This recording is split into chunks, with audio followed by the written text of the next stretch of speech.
Hi there and welcome. I am Haesun Moon and I am absolutely delighted that you're here.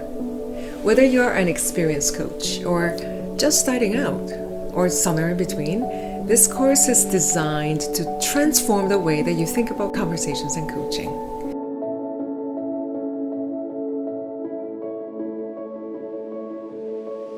Yeah, I mean, we have these unspoken rules that say when somebody asks you this question, this is your automatic answer. The CEO asked was, so what do you do when your team member asks you a question you don't know the answer? So the starting point is for leaders to recognize that the stories they share are what makes the biggest difference. How would you recognize that somebody's being mindful? And then they can start to think about that. The general assumptions that we bring are two independent people come together and they both have thoughts in their heads and they're trying to convey their thoughts through words, and the other is trying to understand what those thoughts are and respond. And I just love that.